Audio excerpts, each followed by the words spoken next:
All right, we are live. Oh, oops, I knew I forgot something. I need to share this really quickly. Copy link. All right, we are here. Finally got that shared out. So, hey YouTube, welcome to part 2 of my October 2018 General Conference. First of all, I am stating my opinions and thoughts on conference. This is not actual view of the church itself. Second of all, this is really, again, my opinion, and pretty much you're going to try and do what the prophet says. There might be some things you or I might not like, but we have to kind of do what he says. So, yeah, that's a thing. No, never give up, never surrender. I need to put my phone on silent. So, yes. Also, I am not going to be saying hi to anyone, responding to comments, or any of that until after I have said all of my thoughts. We need to get this done first, and then I can answer your comments and whatnot and talk, and yeah. So, wow, it's taking me a while to get to this. Oh, wait, hold on a second. Taking me a while to get to this, which is not necessarily bad. Part of it is because it took me a little bit longer than expected to actually get conference finished. Because I started working at Dollar Tree of Christmas 2016. So then conferences after that, I've had work, like pretty much every conference. And, so usually what would happen is I'd come home late in the afternoon or sometime, quickly warm up food, and then put on headphones so I don't keep other people awake, and I would watch a session of conference, and I would get them done. This time, however, there were a lot more distractions and things going on that were just distracting my own projects. Satan tempting me, trying to keep me away from doing spiritual stuff that will help me go on a mission.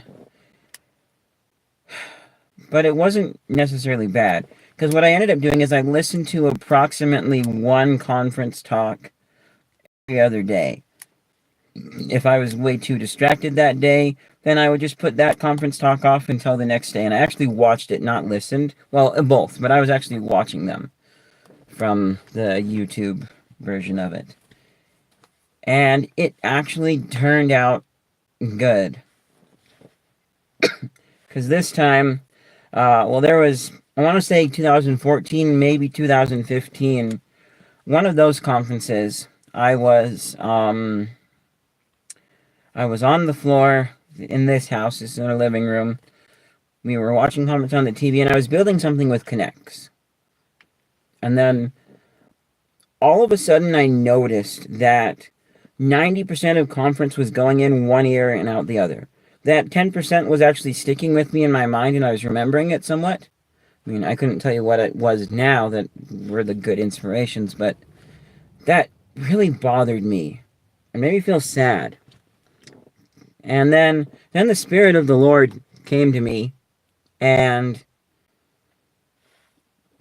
the Holy Ghost came and said that I was catching the important things that I needed to hear, and that would be beneficial for me, and everything else that maybe would benefit me, but not as important, or fall under the category of, oh, yeah, I've heard that a million times, I don't need it, but it's good that they're saying it for everyone else. Stuff like that was just going right on by, and everything was okay.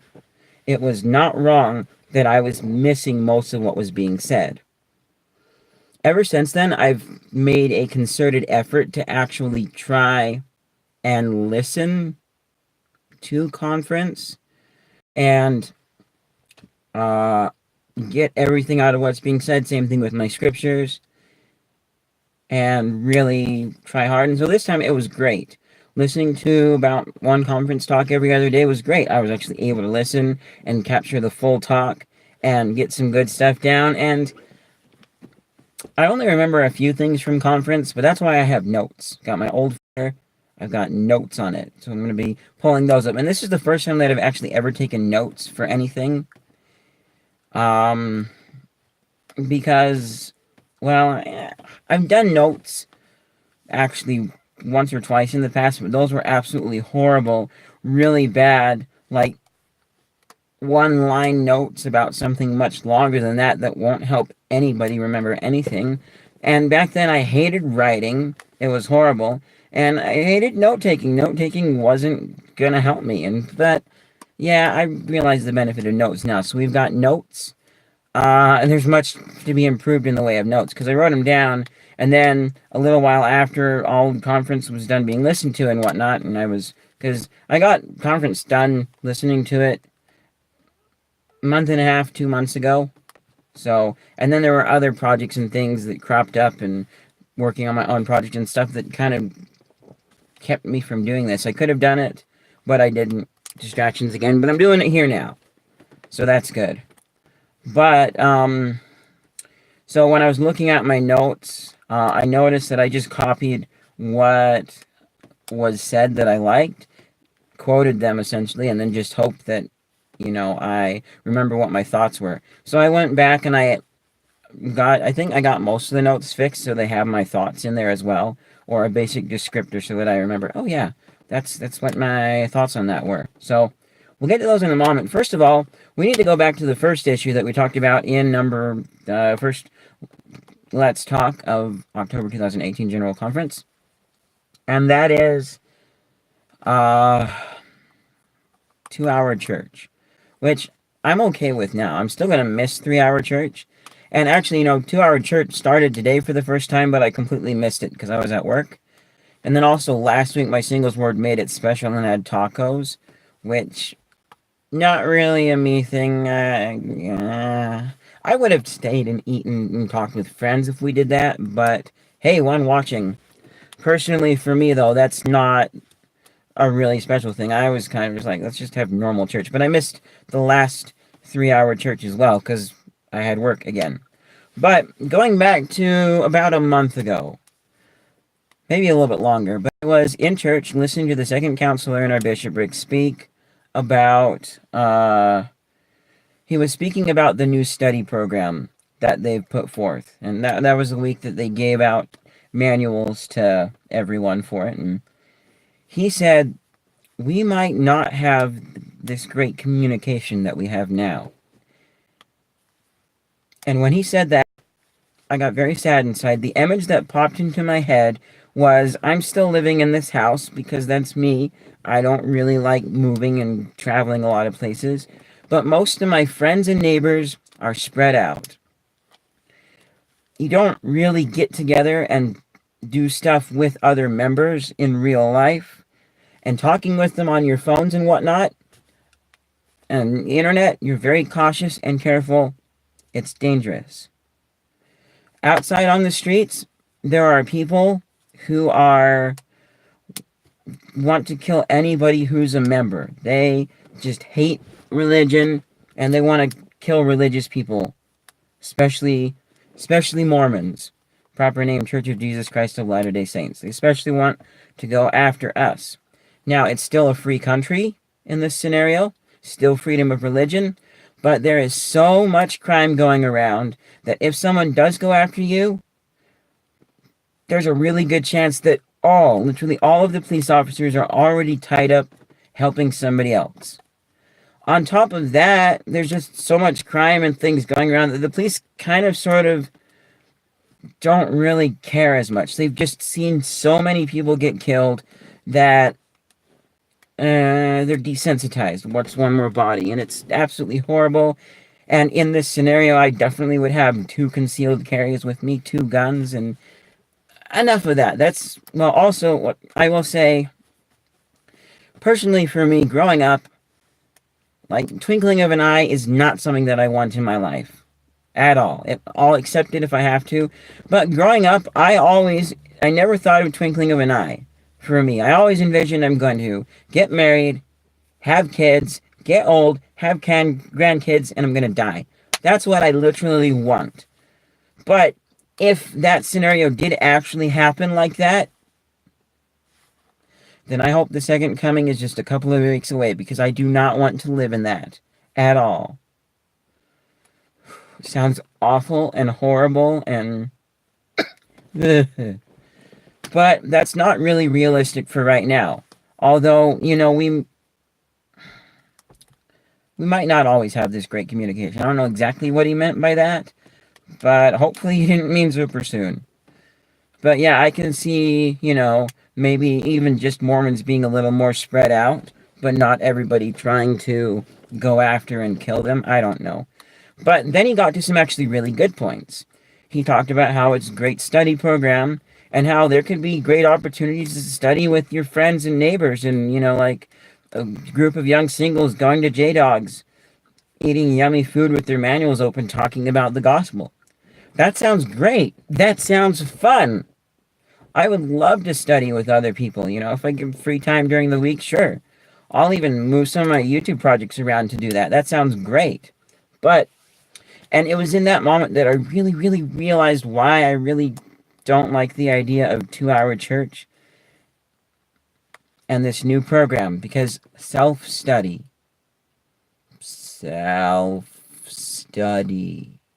Ugh. I'm bad at studying. Sort of. I mean, something I really want to study, I'm going to study it. But, I mean, going back a long time ago, I don't remember if this was before, during, or after culinary school, but I did a few courses on the Utah Electronic High School, which, to their credit, they are very difficult, and they have lots of papers and stuff that you have to write, because that's literally how the teachers know that you know what they're teaching you online is by papers.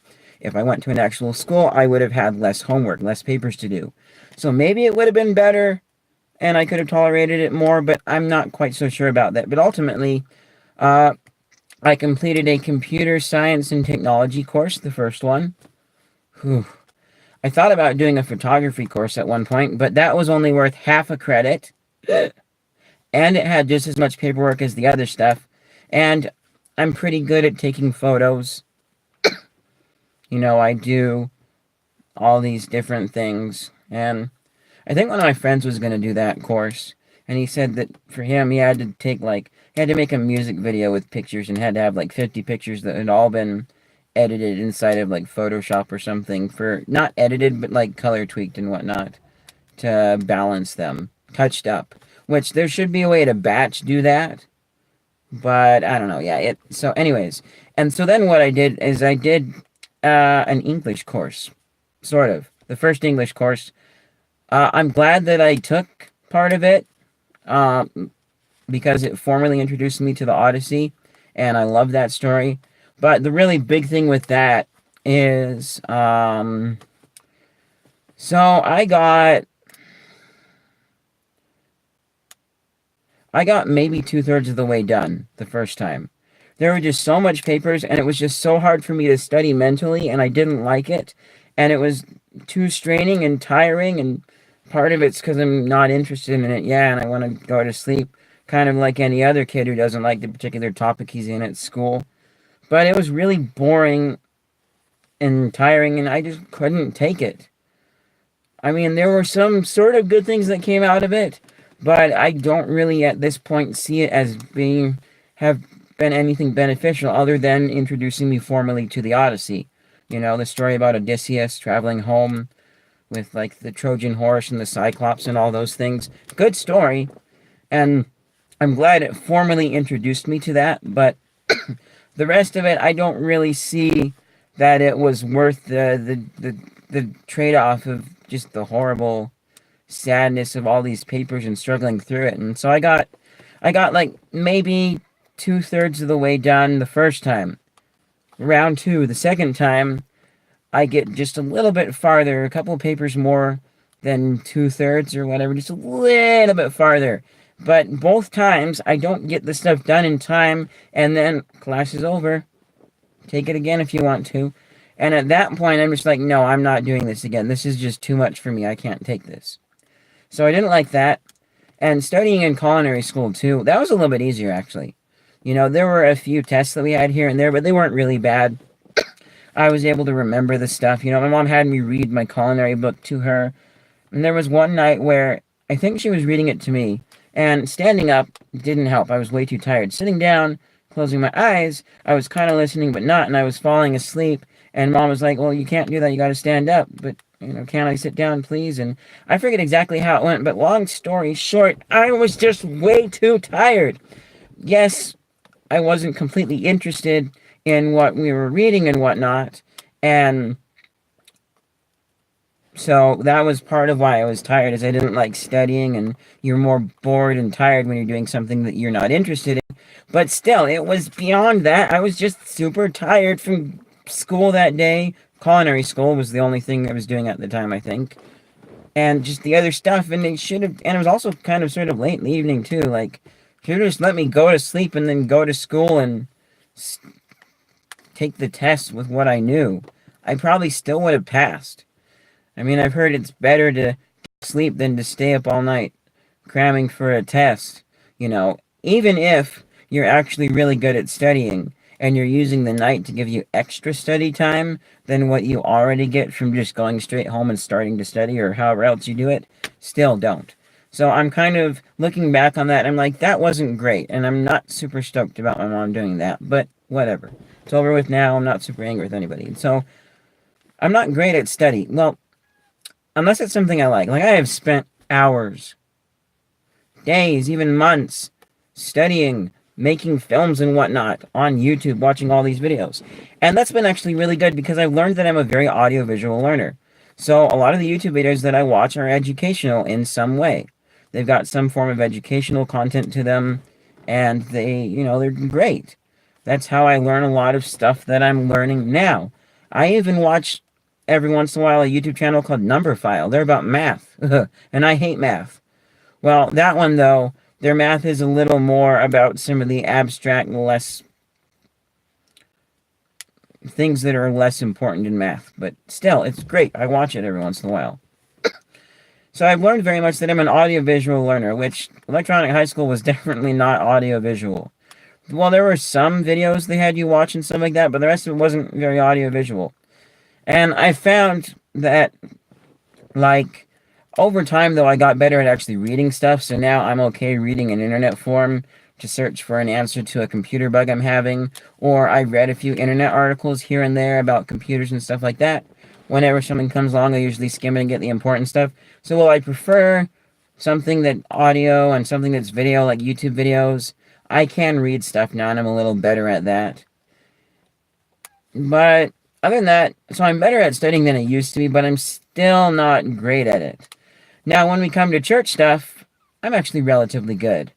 Reading my scriptures, that's great. That's easy. Like, there was a period where we're talking about scripture study and how good you're doing at it. And some of my friends in the singles ward talked about how they weren't good. And I'm sitting there thinking, wait, how do you not study the scriptures every single day? Okay. Wow. But I've quickly realized that there are a lot of distractions and things. And there are some mornings where I don't study. So for me, 90% of the time, I listen to one chapter of the Book of Mormon every morning. This started actually about 3 years ago is when I started listening to one chapter every morning. It used to be that I'd read one column out of the book every night, but listening to it has been great. Hey, who's watching? So, whoops. Yeah. Anyways, listening to it has been great. I love it. It's been really helpful for me. So 90% of the time, I listen to one chapter first thing in the morning. 5% of the time, it's not first thing. And that doesn't count like when I worked at the call center, where I'd wake up, I'd get dressed, grab some breakfast, then I would put my headphones on and listen to it while I was walking to the bus. That doesn't count. That's me getting ready where I'm in a place where it's easier to listen to. But other than that, when I'm not listening to it first thing in the morning, sometimes I'm playing some games first, doing a little bit of editing, watching some YouTube first, even going to work sometimes before I get my scriptures listened to. That's not great. I don't recommend that, but yeah, that's sometimes I don't listen to it first thing in the morning. And the final 5% is when I don't listen to it at all during the day. Yeesh. But 90% of the time, I listen to one chapter every morning. If I miss something, I'll use the skip backwards button 10 seconds and skip backwards as many times as I need. Sometimes I'll go back 3 or 4 times until I've really heard and gotten that piece that I missed. Excuse me. Then if I find that I'm too distracted, then I will put it off and stop listening, go on with the rest of my projects in my day, and pick back up the exact same chapter at the very beginning the next day. And it's great. And that's what I pretty much did with conference this time around, and it was good. So yeah, I've done that, and I'm good at reading my scriptures. As far as study goes, I'm not super great at that, but I do try and spend at least 1 minute every single day after I listen to the scriptures, and I just think about, what did I listen to? What was it talking about? What did I learn from it? How can I use this in my life? Some days I get inspiration, some days I don't get anything, but I make sure I spend at least a minute afterwards, even if I'm really excited to get on with my editing, or there's a video that just showed up in YouTube that I want to watch. I make sure that I actually think about what I learned for a minute or two, and figure out how it can help me, because that's very, very important. So I'm better at study than I used to be, but even then, when you're talking about studying other things, I'm not great. Like with the day with my the day with my teacher. No, not teacher. Sorry, the day with the second counselor and the bishopric talking, and they handed out the manuals. I ended up just quietly leaving my manual behind because I'm going to listen to it on my phone. And it was only like last Sunday that I finally actually got a section of the new study manual listened to. Yeesh. So I'm not great at studying other medium. I'm also prepping for a mission, so I should be memorizing scriptures, which I was for a while on my phone using the Scripture Mastery app, but then I kind of lost that and forgot about doing it. I also forgot about, I'm supposed to be doing Preach My Gospel, but I haven't touched that in a while. Even my Spanish classes with Duolingo on my phone, I haven't logged into those in quite a while, although I need to, and I'm meaning to, and a lot of Spanish people in the dollar store just kind of remind me in my mind, oh yeah, my Spanish classes. So I need to pick up and get better at doing that, especially with the Spanish, because that's just 5 minutes every day is my goal. And then for the other things, I would definitely do them on Sunday and fill my Sunday time with that as well.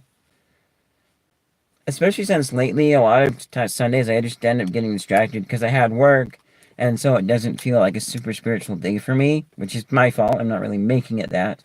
But I work, and then I get home, and then sometimes late in the afternoon, I'm taking a bath, which I am going to do today. I just kind of get distracted, so I put on my earbuds and listen to some YouTube videos, which... No, that's not great. However, I have said... if you guys are familiar with the thing that happened when my bird Green died, and that whole series on the channel that I'm winding down talking about, well, I've told myself that pretty much, if I ever get tempted to do something I'm not supposed to, get distracted with something really bad, any of my really bad habits, it's okay if I want to go watch a YouTube video, because that's a lot better watching a YouTube video on Sunday than the other stuff I could be doing, so that's a thing. But, anyways, yeah, that's pretty much it. I'm okay with 3 Hour Church now. And I'm definitely going to get better at studying and actually listening to that manual and working into my life. It's going to be great help for me, especially with my projects and stuff. I really need time for the Lord and for doing some studying. And I'm going to try and do that every day if I can. Because I've heard multiple people bear testimony where they make time to... This was even 5+ years ago, if not more. They made time to read their scriptures, and they were able to work out and get the tests done for school and college that they were doing, when it kind of didn't have time for the Book of Mormon. Seriously, make time for the Book of Mormon and for a little bit of gospel study. It can only help. So... the rest of conference, let's get to my notes here. Let's see, we talked about the thing about member of the bishopric. Oh, also last time I mentioned something, I forget what I said, but it was something related to purgatory. Because we believe that when you die, you get a second chance to, believe in God and whatnot. People minister to you on the other side. And purgatory isn't the right word. My mom wasn't exactly sure what the right thing to call it would be. But it's essentially, well, one thing we kind of call it is spirit prison. Because it's essentially that. You go to jail for a little while and you have a chance for angels to minister to you and people to be baptized for the dead. So be baptized for you here on earth. And if you choose, it's a second chance for you. So people who didn't hear the gospel or even accept the gospel this time around, they're not going to be damned to hell, as many people would say.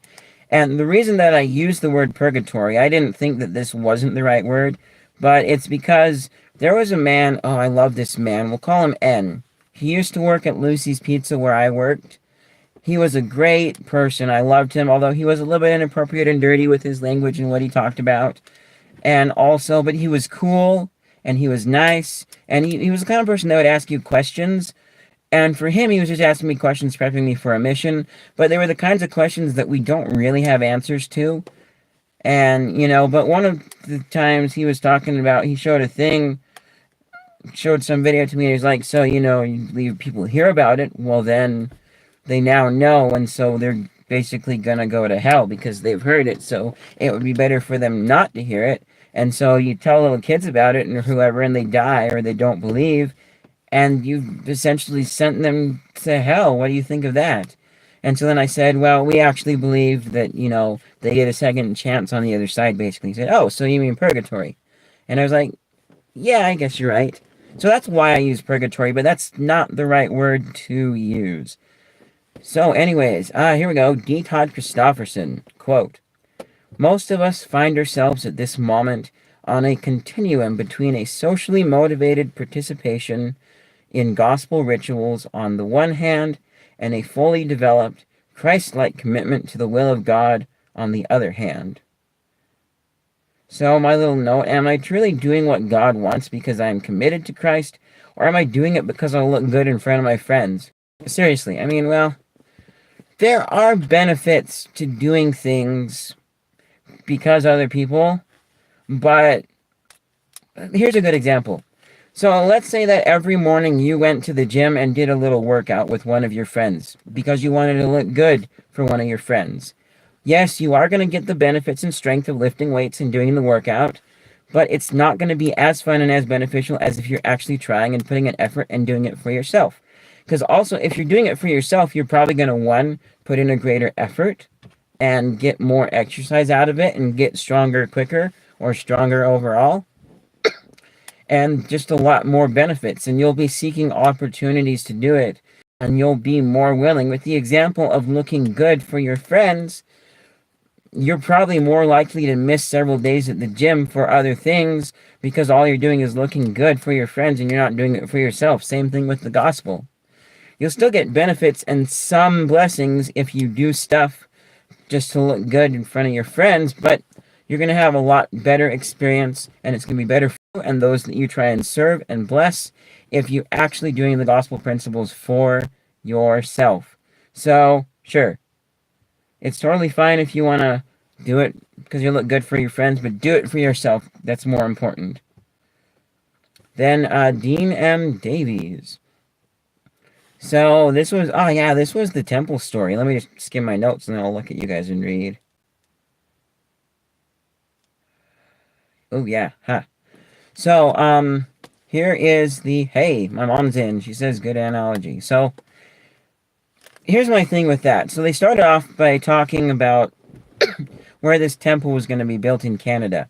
And they had this really good spot picked out. It was by the freeway, so lots of people driving would see it, or highway, I guess is what it's called there. Lots of people would see it, and they would be able to, they would see it, and it would look beautiful and remind them of the temple, and maybe get people curious, and it was a really great spot. And I'm like, yeah, that sounds great.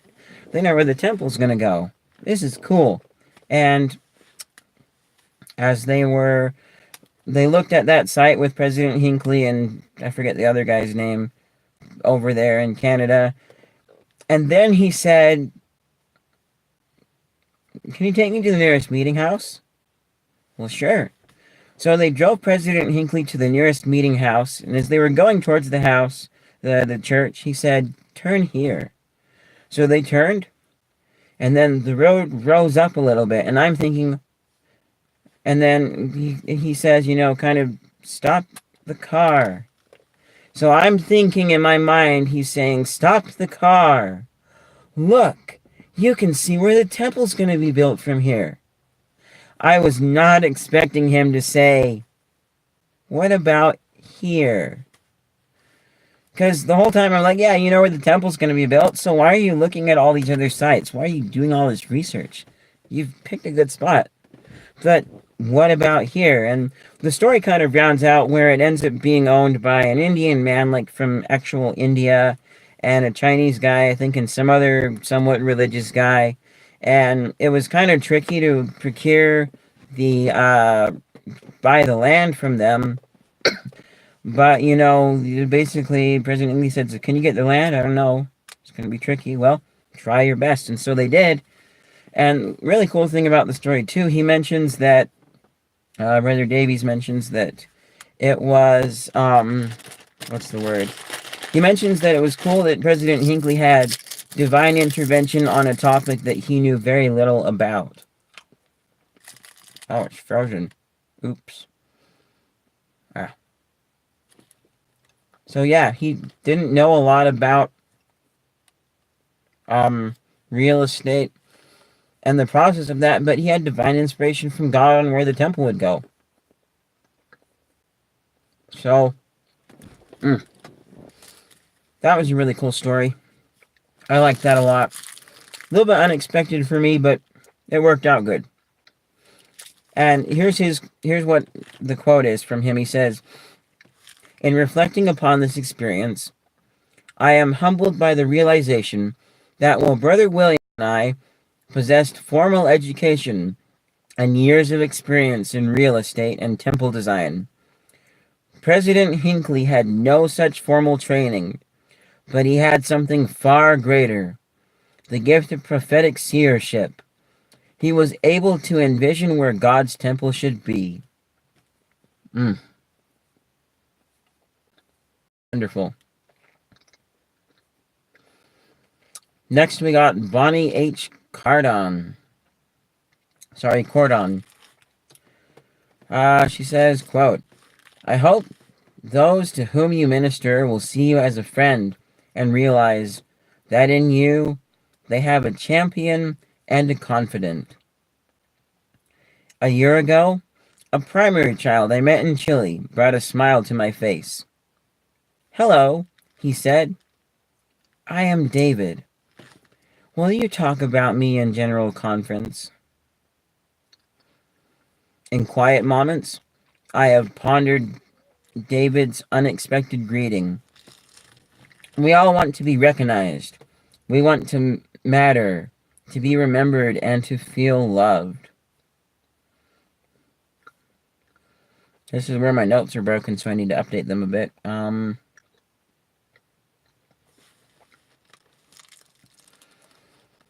I want to be recognized too. That's kind of why I do YouTube. But not exactly. I'm also doing it to spread the gospel more, put good content out for people to watch. It's a little more selfish than me being recognized, but I do want to be recognized in a lot of things. It's been a thing that, in some subtle ways where I haven't noticed, I've kind of sort of struggled with. And so it's important to be recognized. I respect that. I like David's thought.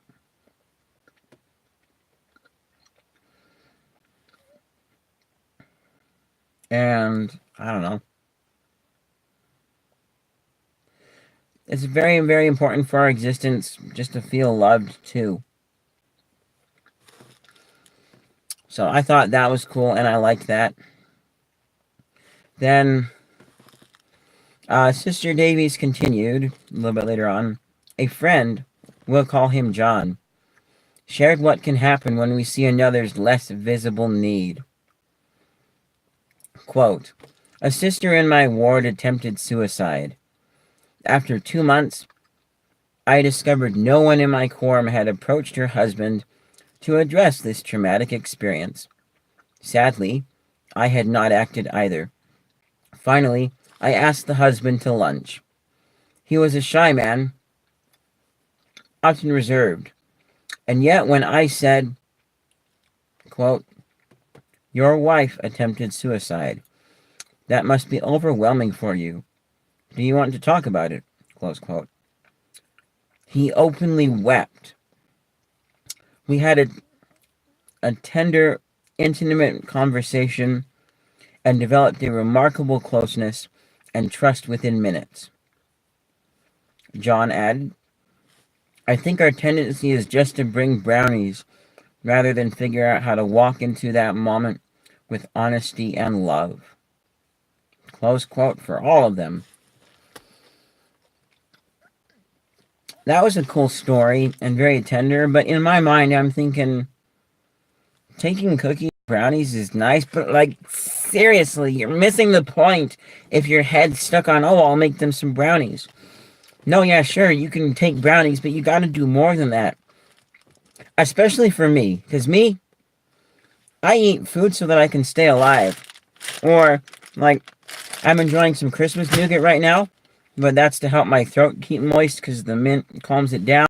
I'll eat candy or things like this while I'm doing other stuff where I can put it in my mouth and eat it while I'm being busy. But if I'm sad, brownies is not going to help.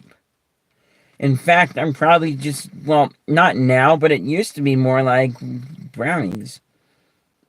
I have food in my fridge at home. I don't need more food. Go away.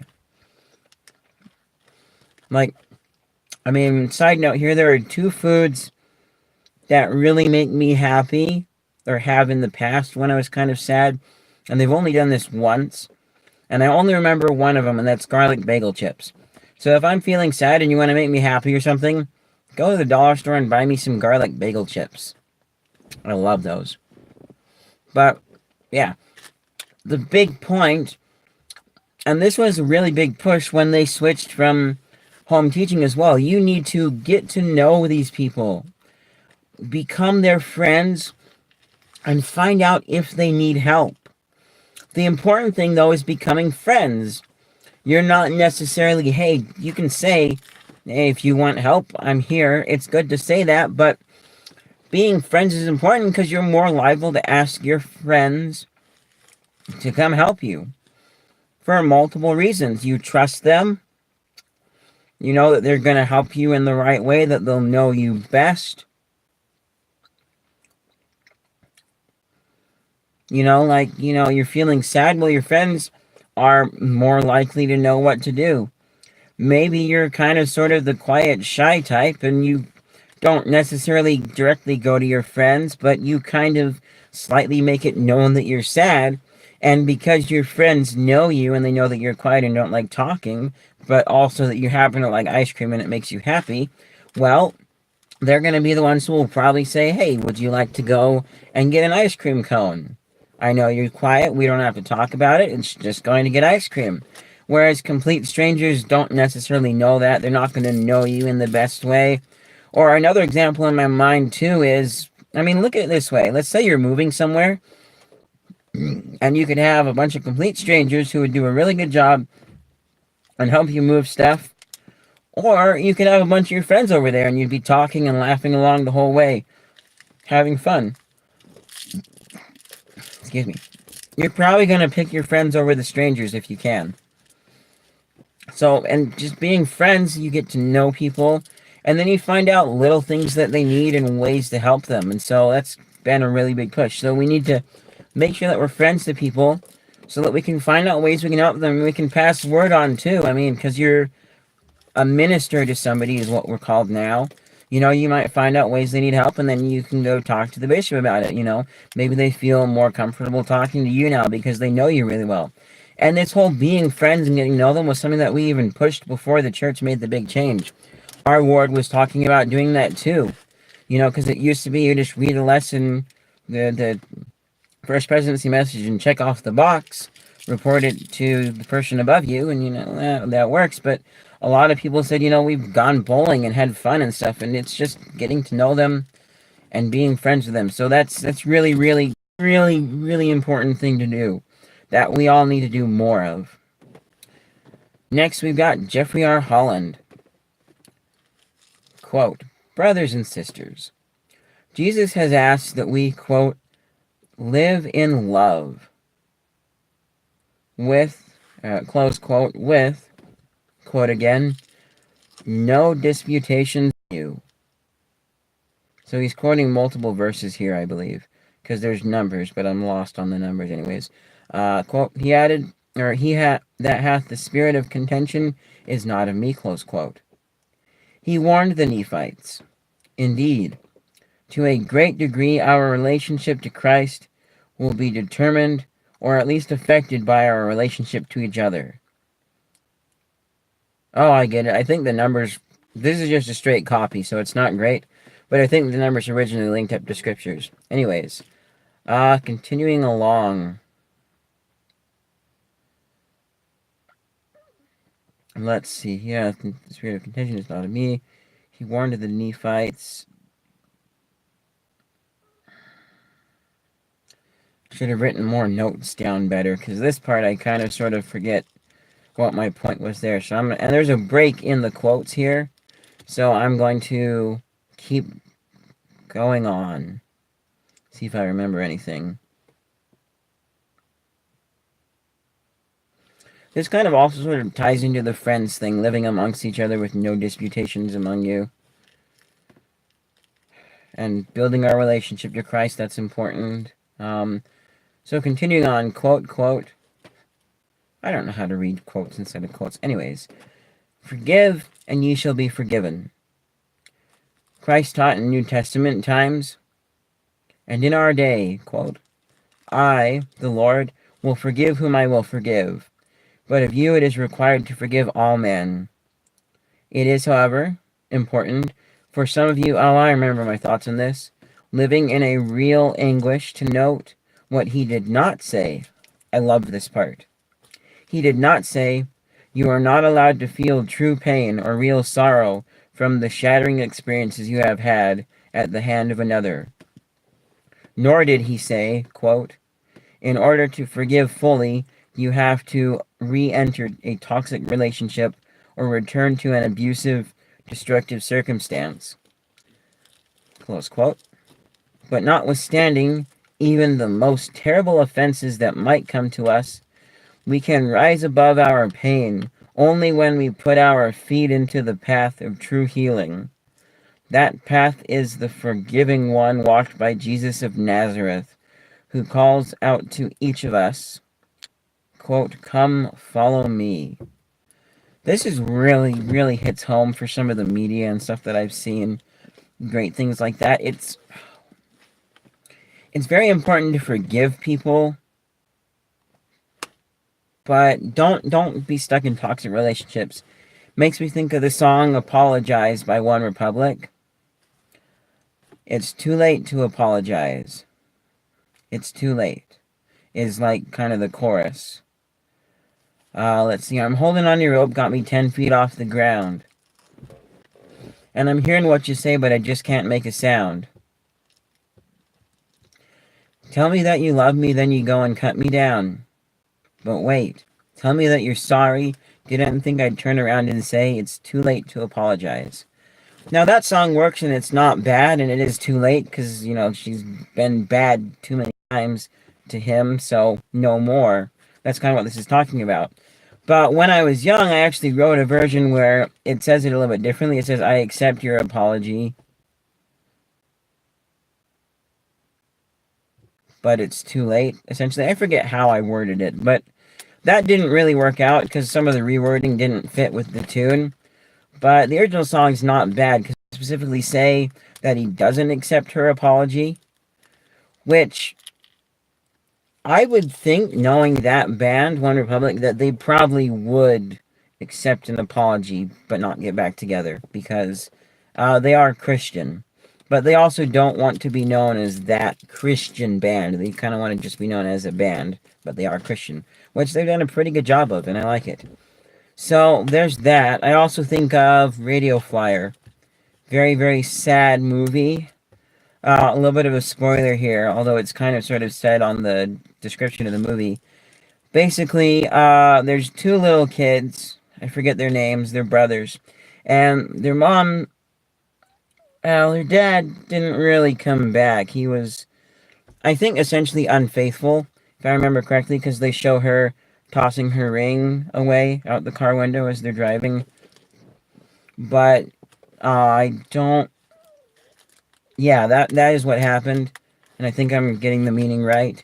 But anyways, what ends up happening is she falls in love with another man and gets together, and he turns out being really abusive to the younger son. So they turn their radio flyer wagon into an airplane so he can fly away from his abusive stepfather. And that's another example too. I mean, their mom doesn't get back with him at all, and there's lots of good examples and things. So we need to forgive people, but don't be stuck in bad relationships.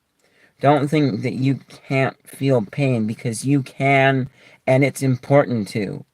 It's very, very important. I accept your apology, but we just don't work together. So it's over. I forgive you for this. For a lot of things, for a lot of people, it's very, very hard to forgive. And I won't go into details because this is kind of dark and I don't want to say it, but I read an internet article once. And long story short, the victim's family didn't forgive the perpetrators, I think is the right word. And they're not. Yeah, so essentially, when I read that, I was thinking, but I don't know, you're kind of supposed to. And then I don't think they were necessarily religious or anything like that. And the situation they went through was very hard and very horrible. I'll say that much. And they didn't, and so I'm.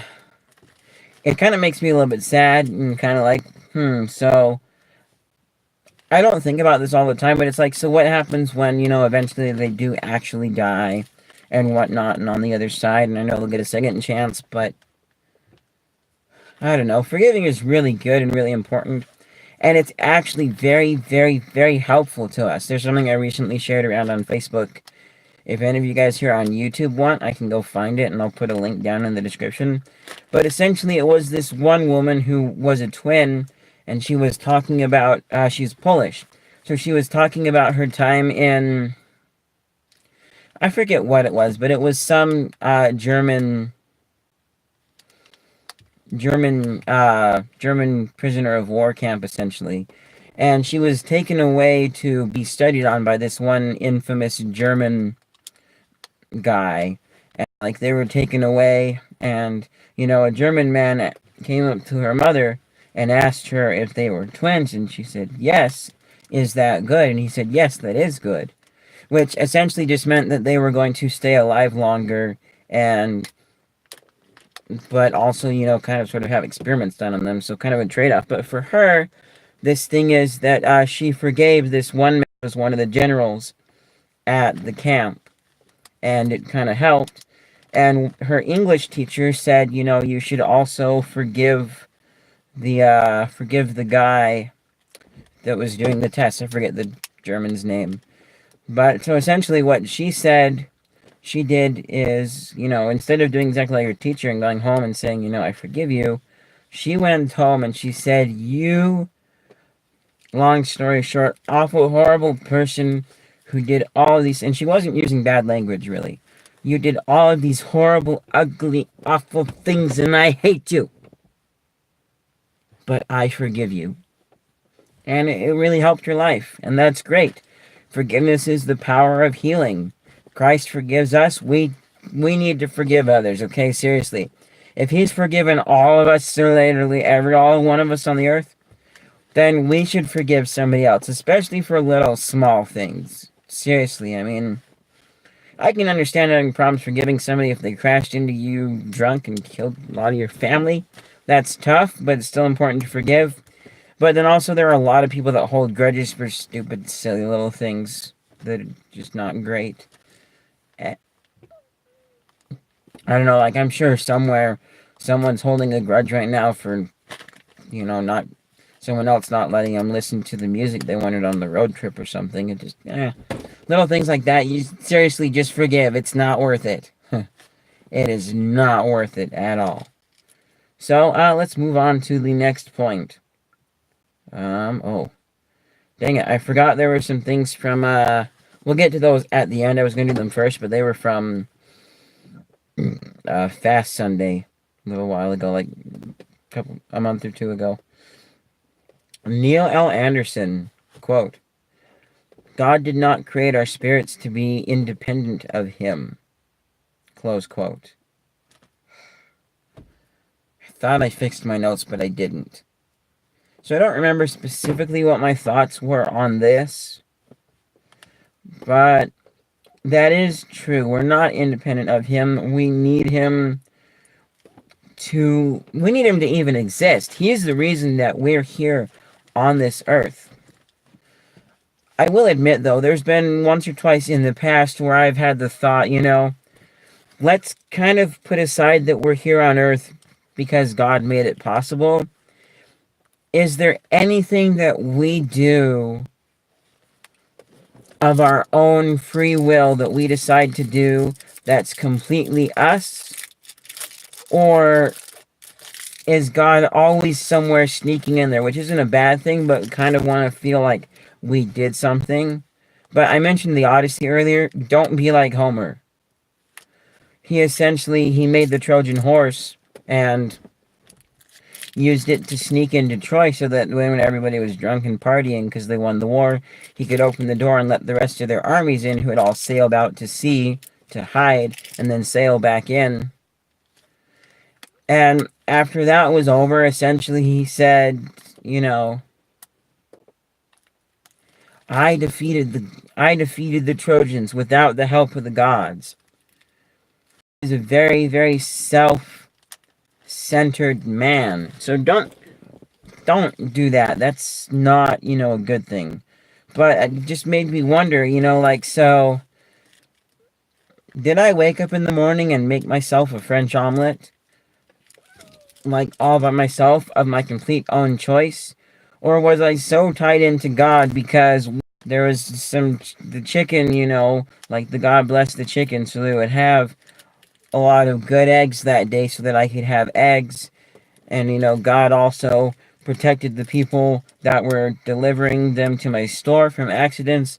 And God also protected me because He made it so that this one car wouldn't crash into my house that day. And a bunch of other things and He made my commute home the previous night so that I wouldn't get hurt. So that then I could wake up in the morning and make myself eggs for breakfast. Is there always something that God is always doing to protect and help? Or is there at least once or twice in my life where it literally was just me waking up and making some eggs without Him kind of intervening and making it possible? I'm not saying it's wrong for Him to intervene, but I'm just I've had the thought once or twice where I wonder if that's happened. And personally, if somebody actually could prove and say that it had, then I would actually kind of feel super excited. Not like I did it without you, kind of a thing like Odysseus, but I don't know. I'm a very independent person of I like doing things a lot on my own. I'm better at doing things together with other people now, and it's kind of been to my detriment in the past that I've done things alone. Especially when I don't really see how to do things with other people. Really quickly, so my dad was stuck in a wheelchair, and my mom worked as a chiropractor to provide for both of us, and she had to do a lot of things for my dad because he couldn't do them. So I essentially saw and learned you do it for yourself or someone else does it for you, which should be mom. But I've had to learn and integrate better with people as I've grown up. I have. But one example is, like my mom was filling up these glass bottles that we have full of juice so that she can freeze it, like grape juice, pomegranate juice and orange juice, so we can freeze it and then have it later because it was on sale at Smith's when we bought a bunch. And she asked me to help her, and I don't want to help her for a few reasons, but also because, help you, what's there to do? That's a stupid, easy job for one person to do all by themselves. You just open up the bottle, put the funnel in, pour the lid on, close it up, move on to the next one. That's so stupid easy. And then she pointed out, well, I didn't say it was all that stupid and so that's what I was thinking. But, she pointed out that I could, open the next bottle for her or something like that. And I was like, oh yeah, there actually is something that I could do to kind of sort of help her. There actually is little steps that could be broken down and divvied out to more than one person. So even though it is still a simple, easy one-person job to do, And, if there wasn't a whole lot to do, I'd probably just do it myself and be like, thank you for helping, but maybe do something else productive too, because I've got this taken care of. If there's something else that you want to do or can be doing, you can go do that. I'd probably be someone like that in that situation.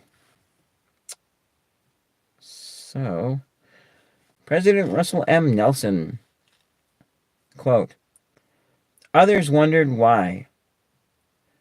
With all that's going on in the world, is it necessary to emphasize something so inconsequential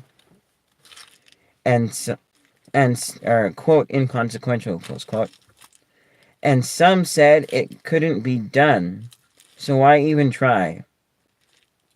Let me explain why we care so deeply about this issue. But first, let me state what this effort is not. It's not a name change. It's not a rebranding. It's not cosmetic. It's not a whim. And it's not inconsequential. Instead, it is a correction. It is the commandment of the Lord. Joseph Smith did not name the church restored through him. Neither did Mormon. It was the Savior himself who said, quote, For thus shall my church be called in the last days, even the Church of Jesus Christ of Latter-day Saints. Close quote.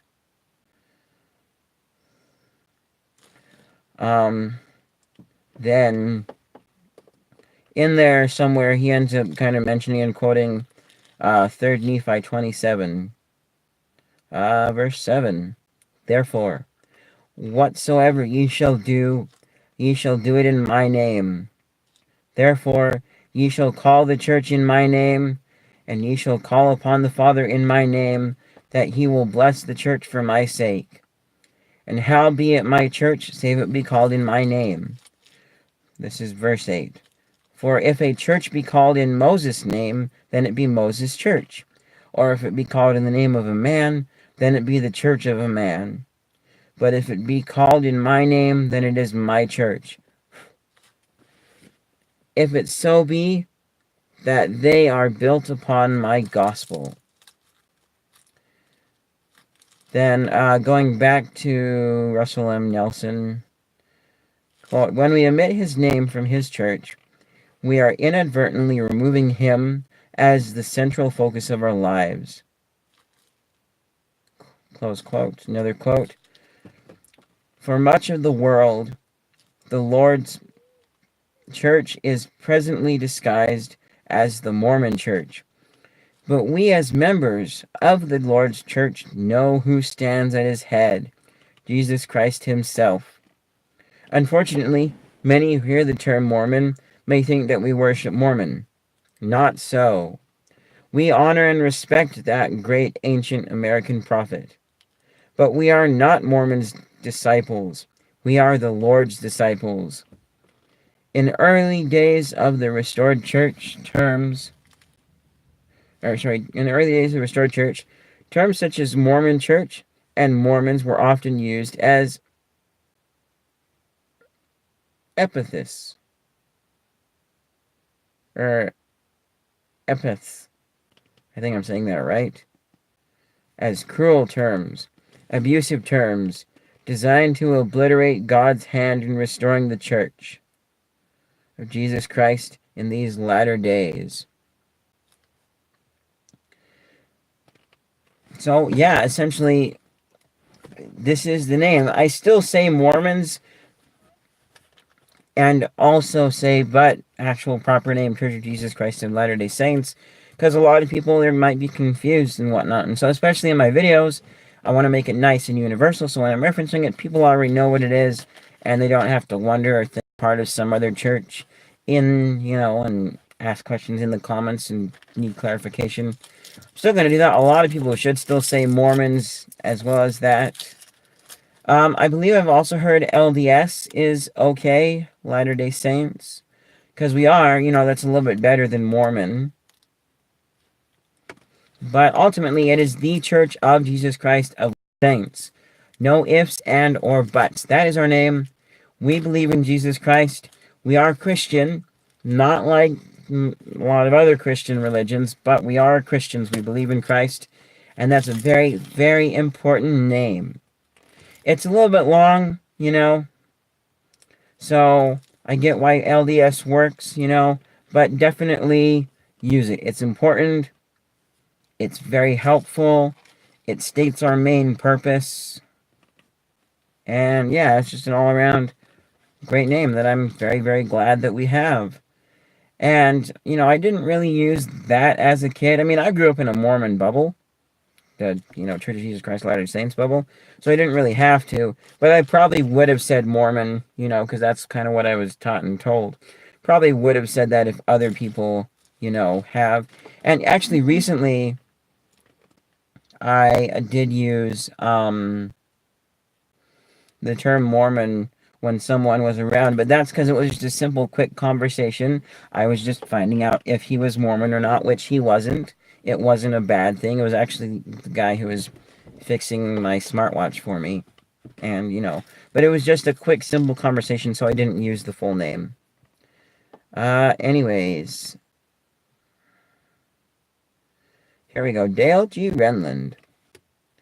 Our Heavenly Father's goal in parenting is not to have his children do what is right. It is to have his children choose to do what is right and ultimately become like him. If he simply wanted us to be obedient, he would use immediate rewards and punishments to influence our behaviors.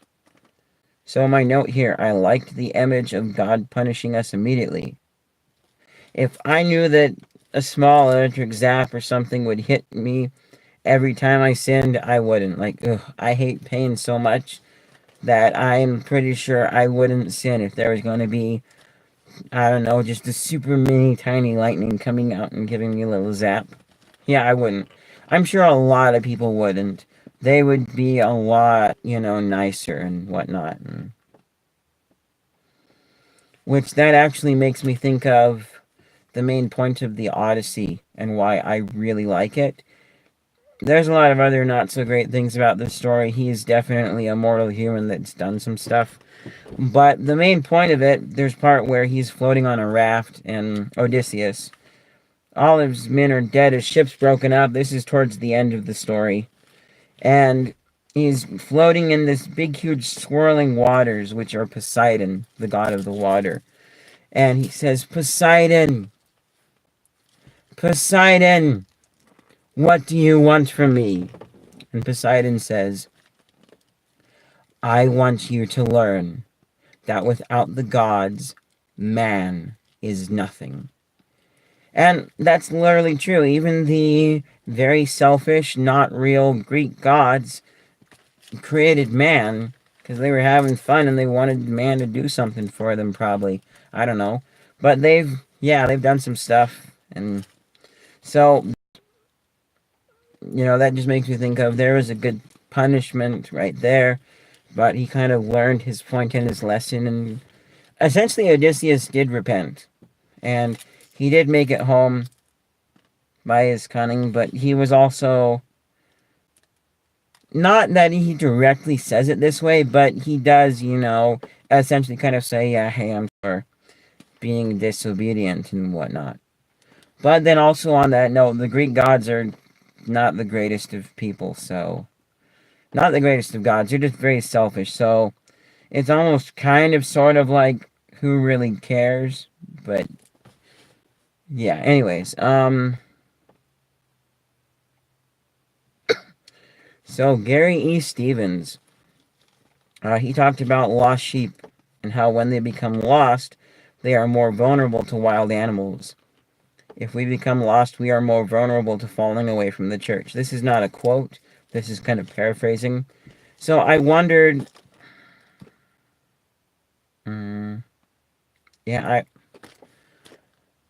this really makes me think of some of my friends who have fallen away, and it makes me cry. I wonder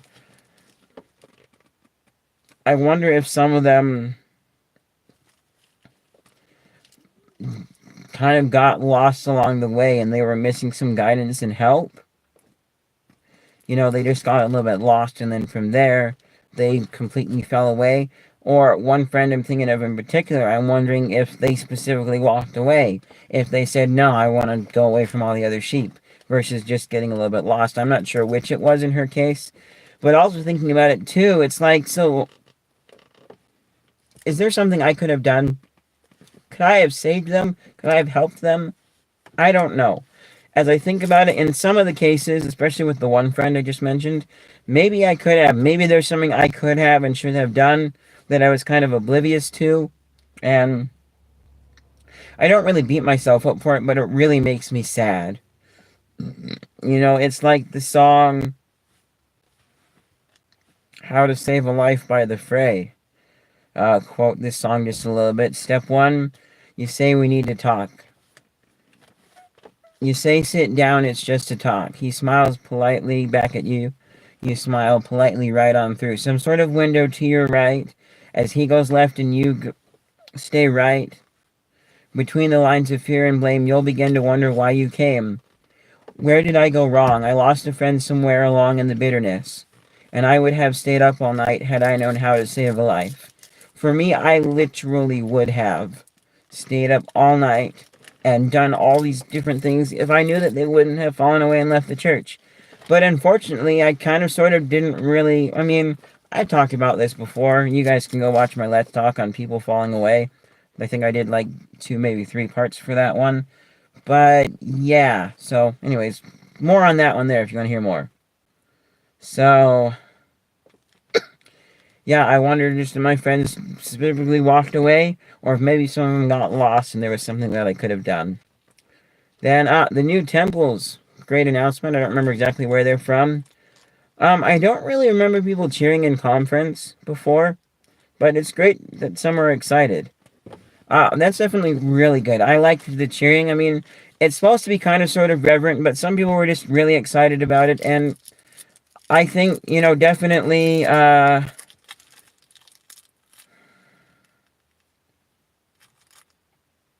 boy, I'm probably going to get this wrong. Russell Emerson is the current prophet of the church. If I got that wrong, I am sorry. I'm kind of sort of in a state of not really specifically remembering that sort of a thing. But one of the things, I think he was the one that gave the announcement, and he was definitely, like, appreciative and accepting of, like, the cheering. And it wasn't a lot of people cheering. There were a few groups here and there really excited about it, and, it's great. I can understand some people really cheering, because a lot of places don't have temples close by. They're all really far away, and they have to travel long journeys just to go to the temple. So that was cool, and that's definitely better than the other noise that's been made in conference, which is, I haven't noticed it up until, like, the last 5 years or so, but, the opposed, when people say that because they don't like who's president of the church. Now, these are some things from Fast Sunday that happened month, maybe 2 months ago that I liked, that some people said in my singles ward. One person said, the same hot water that hardens the egg softens the potato. Oh, that is such a good quote. I forget if they made it up themselves or if somebody else said that. But essentially, it's so true. There's a lot of hard trials in life, and some people just get really hard like an egg, and they harden their hearts, and no, I don't want anything to do with God anymore. Go away. This is horrible. But then also, some people see it as a good learning experience, and they get soft like a potato, and they get humbled. And they realize, oh yeah, I've done something wrong, I'm sorry. And they go back to whatever, go back to life and things with a better sense of what they're supposed to be doing and being a little more righteous. So, yeah. Then another person says,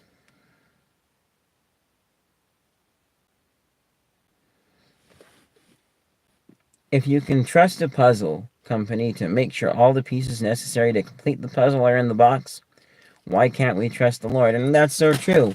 We're putting blind trust in these puzzle companies that when we go buy a puzzle, it's going to have all the pieces in there, or a lot of things for that matter. we're going to trust that when we go buy a computer that they put all the pieces together, right, and that it's going to function.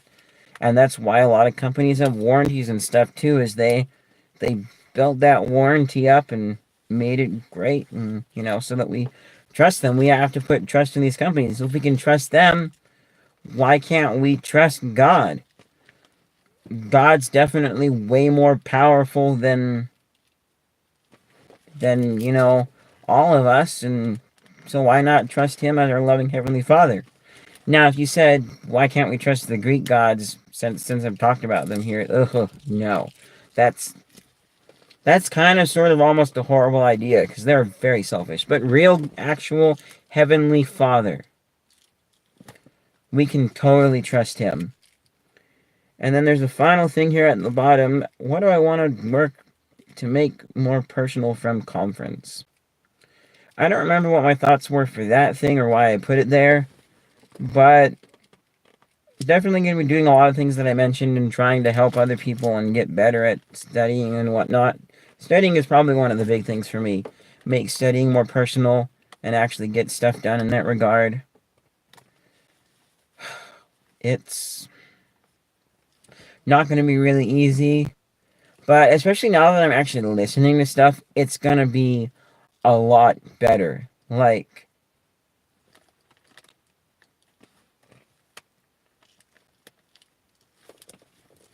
because I'm listening to it, because we got these great audio tools. It's very audio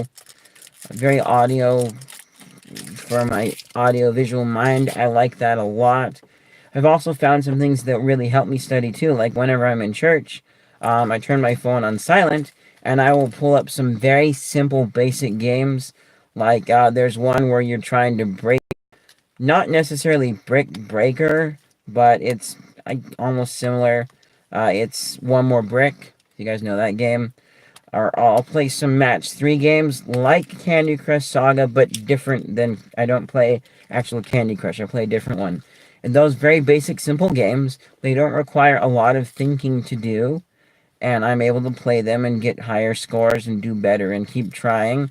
But also, it occupies the right part of my mind and my hands, so I don't get distracted and I actually get more of the lesson.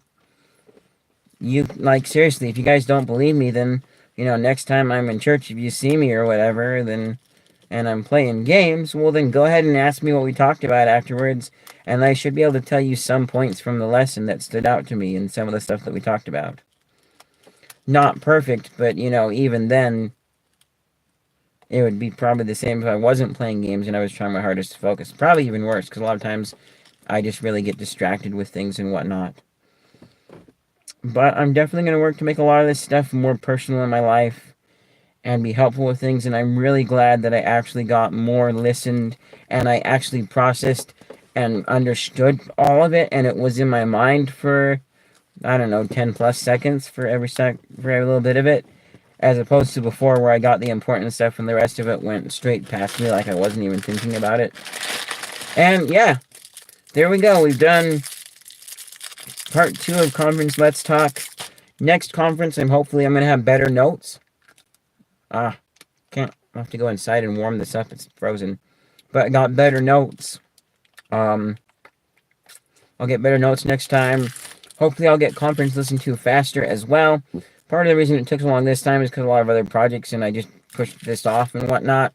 But, yeah. It's gonna be a thing. And, yeah. So the plan, if you guys missed what I talked about last time, and I don't know how going on a mission is going to affect this, because I don't know exactly when I'm going and when I'll finally, get all my worthiness and everything put together and my papers done. But, every conference, I'm going to do a Let's Talk on it, and we're going to talk about it, and see what stood out to me and what great inspiration there was. Anyways, thank you guys so much for watching. Make sure you leave a like down below if you're new around here. Just a little thing, religious talking and stuff like this isn't the main part of my channel. It's an important part, but it's not the main part. There's plenty of other stuff that you guys can watch too if this isn't your thing and you're just looking for good, wholesome fun without, being talked to about religion. And check out my other stuff too if you like what you see, because I'm a variety channel. Then get subscribed and click the bell icon. A lot of my videos get 0 views, and that's because nobody's getting notified of it. So click that bell. Thank you so much for watching. Hopefully I've helped and inspired you. I need to bear my testimony. I know that stuff I talked about is true, that this church is true. Russell M. Nelson is our prophet. All the previous prophets were prophets. Joseph Smith is a prophet. That God really knows what's best for us, and he's an actual, real, true being that's here to help us. And if you, follow and study his stuff, your life is going to improve and be a lot better. Just think of friends that have fallen away, and it's like, you had so much, and now it's all gone. And,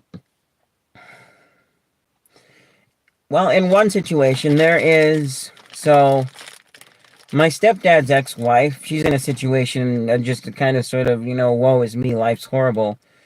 You had so much happiness, but, and,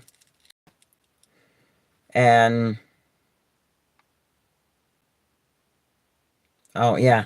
So, essentially, she's just in a sad spot right now. That's all I'm going to say, Mom. That's all I'm going to say. Contrast to my other friend, who has, she's not really in a sad spot. She, for her, it's a little more freedom in life, and there are hard things going on. But for her, I don't see it really as, I don't really see it as being a sad, hard thing. Because the way she takes it is, yeah, there's some not so great problems with life, but she's just going around almost carefree, just, here's my life, I'm gonna live it, So on one hand, and for a lot of other people too, you've got this sad situation you're in and you're missing out. So for both of them though, it's like, you guys are missing out on all this great stuff that I just bore testimony about. So in both situations, trust me, your life's going to be a lot better if you are actually in the church, living the gospel, and it's just going to work out happy for you, regardless if you're on carefree life or if you're having a really hard time. Anyways, thank you guys so much for watching. I'll see you guys in whatever's next.